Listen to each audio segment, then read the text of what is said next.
먼지 쌓인 약통들을 보며 짜증 섞인 투정. 엄마! 몇 번을 말해! 왜 하나도 안 먹고 그대로 놔두냐고! 아니야, 나중에 내가 알아서 먹을게. 안 돼! 다 버릴 거야! 먹지도 않을 거잖아! 아유, 안 먹어도 된다니까. 너나 챙겨 먹지 돈 아까운 게 싫이. 이거 봐! 유통기한 다 돼가잖아! 엄마는 왜 자식 마음을 이렇게 몰라? 딸내미가 떠난 자리에 네가 덩그마니 또 사올까 봐 아직 많이 남았다고 속이려고 그런다. 그 비싼 걸 네가 또 사오면 사올까 봐 그 돈이면 우리 딸 옷 한 벌 더 입을 텐데 싶어서. 네 옷이나 사입지 왜 엄마! 어디 있어? 진짜 미안해. 미안해, 엄마. 난 그것도 모르고. 빈병에 채운 것은 콩이 아니라 엄마의 딸내미가 떠난 자리에 덩그마니 자식에게 줄 때는 아까운 줄 모르면서 정작 자식에게 받을 때는 죄인이라도 된 듯 몸을 사리는 것이 부모의 마음이라 합니다. 오늘은 그 마음을 부엌 선반 깊숙한 곳에 숨겨두었던 어머니의 이야기입니다. 빈통에다 노란 콩 한 주 몰래 채워두었네. 빈병에 채운 것은 콩이 아니라 엄마의 눈물이었다. 명절 끝물이었습니다. 서울행 기차 시간이 다가올수록 시골집 부엌은 점점 무거워졌습니다. 40을 넘긴 딸의 시선이 자꾸만 부엌 선반 위로 향했습니다. 지난 명절에 큰맘 먹고 사다 드린 고가의 영양제 3병이 1년 전 그 모습 그대로 먼지를 뒤집어 쓴 채 꼿꼿이 서 있었기 때문입니다. 엄마, 이게 얼마짜린데 왜 한 병도 안 비웠어? 이럴 거면 내가 뭐 하러 돈 들여 사오냐고. 딸의 목소리가 부엌을 갈랐습니다. 어머니는 아궁이 앞에 무릎을 꺾고 앉아 애꿎은 부직갱이만 바닥에 툭툭 치며 말했습니다. 그런 거 안 먹어도 내 몸은 내가 안다. 돈 아까우니까 다음엔 절대 사오지 마라. 어머니의 목소리엔 물기가 서려 있었습니다. 하지만 서울살이에 지친 딸의 귀엔 고집센 노인의 타박으로만 들렸습니다.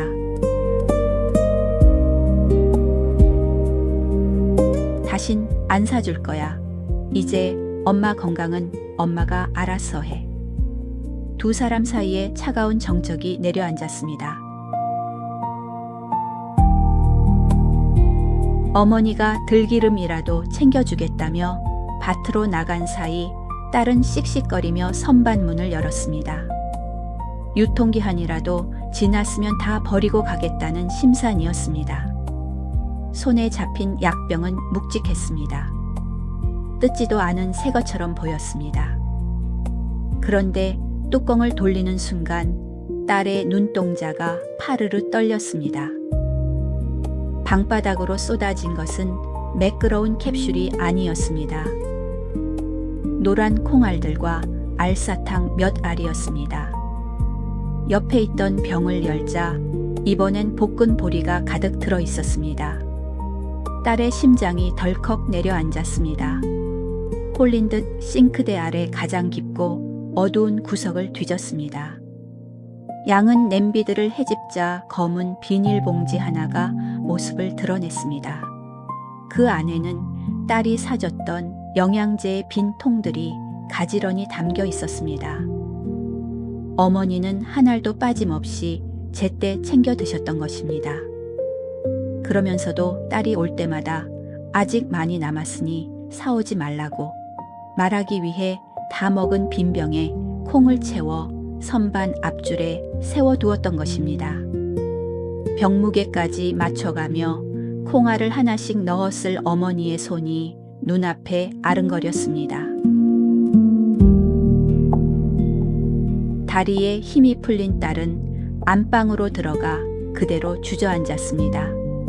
한동안 멍하니 앉아 있다가 무심코 장롱 밑바닥을 훑는 손에 빛바랜 가계부 한 권이 걸려들었습니다. 한 장 한 장 넘기던 손이 어느 페이지에서 멈췄습니다. 갈피 사이에 쪽지 하나가 끼워져 있었습니다. 비뚤비뚤한 글씨였습니다. 우리 딸 며칠치 월급일 텐데 엄마는 내 목소리만 들으면 배부르다. 예쁜 옷이나 한 벌 사거라. 못난 엄마가 미안하다. 쪽지 위에는 마른 눈물 자국이 얼룩져 있었습니다. 딸은 그 자리에서 입술을 깨물었습니다. 무엇이 미안하다는 건지, 그 모진 세월을 버텨내고 자식을 이만큼 키워낸 사람이 당신은 여전히 미안하다는 말밖에 할 줄 모르는 사람이었습니다. 딸은 신발도 제대로 못 신고 밭으로 달려나갔습니다. 저 멀리 지는 해를 등지고 구부정하게 호미질을 하는 작은 실루엣이 보였습니다. 한때는 세상을 다 품어줄 것 같던 그 등이 이제는 한 줌 흙보다 작아져 있었습니다. 딸은 그대로 달려가 어머니의 굽은 등 뒤에서 두 팔로 안았습니다. 엄마, 엄마. 어머니는 놀라 뒤를 돌아보며 거친 손으로 딸의 얼굴을 감쌌습니다. 옷 다 버린다. 기차 시간 늦겠다. 라고 말씀하셨지만 딸의 눈에 들어온 것은 어머니의 손길이었고 그것은 마치 가뭄난 논바닥처럼 쩍쩍 갈라진 손이었습니다. 손톱 밑엔 검은 흙이 박혀 있었습니다. 딸은 그 거친 손을 자기 뺨에 가만히 비볐습니다. 끝내 미안하다는 말은 목구멍에서 나오지 않았습니다. 대신 딸은 어머니의 작아진 어깨에 얼굴을 묻고 소리 없이 울었습니다. 노을은 무심하게도 아름다워 밭둑에 선 모녀의 그림자를 길고 길게 늘어뜨렸습니다.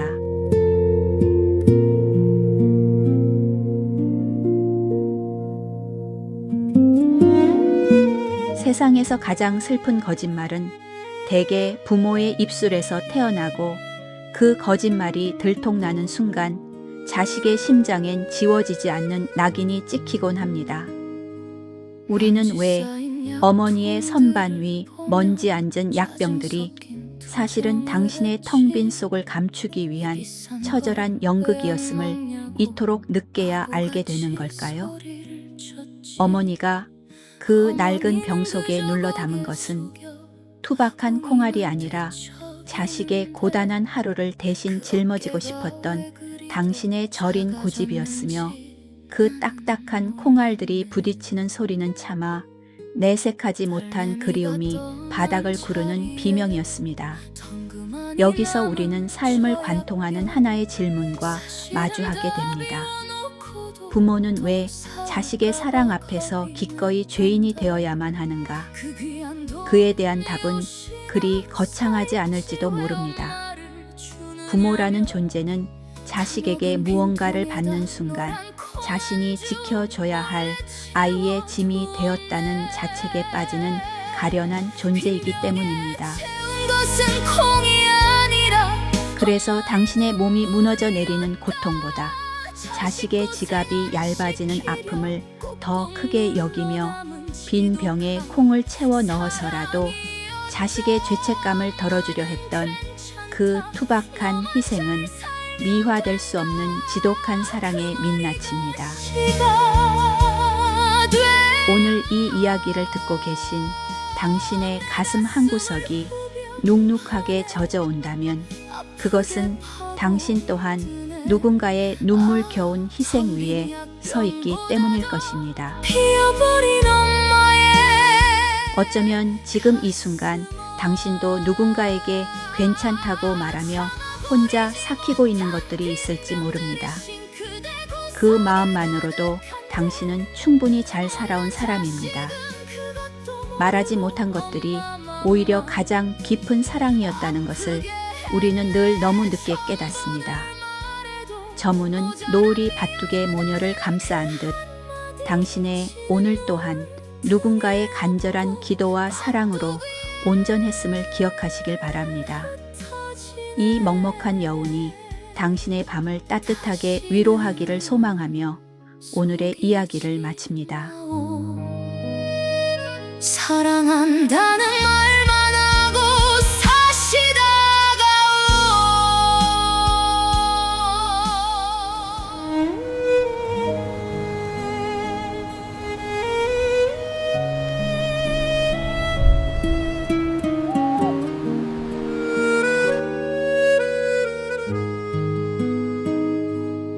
먼지 쌓인 약통들을 보면 짜증 섞인 투정을 했지.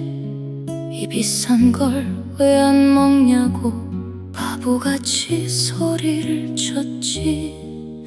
어머니는 그저 고개 숙여 궁이만 뒤척이는데 그 어깨가 왜 그리도 작아졌는지 나는 몰랐네. 딸내미가 떠난 자리에 덩그마니 남은 저 약병, 사실은 다 비워놓고도 또 사올까봐 겁이 났단다. 그 귀한 돈이 옷이나 사입지 왜 엄마를 주느냐며 다 먹은 빈통에다 노란 콩 한 주 몰래 채워두었네. 빈 병에 채운 것은 콩이 아니라 엄마의 눈물이었다. 자식 고생 안 시키려 꾹꾹 눌러 담은 지독한 사랑이었다. 엄마는 괜찮다, 너만 잘 살면 된다. 그 말이 가시가 되어 내 가슴을 후벼 파네. 아프게 파고드네. 텅 빈 약병보다 더 피어버린 엄마의 가슴아. 참아버리지 못한 빈 병들이 싱크대 구석에 가득한데 못난 자식은 그것도 모르고 엄마만 아프게 했네. 천 번을 말해도 모자란 미안하다는 그 한마디 지는 노을 등에 없고 밭두구 위에 흩어지네. 다시는 속이지 마오. 사랑한다는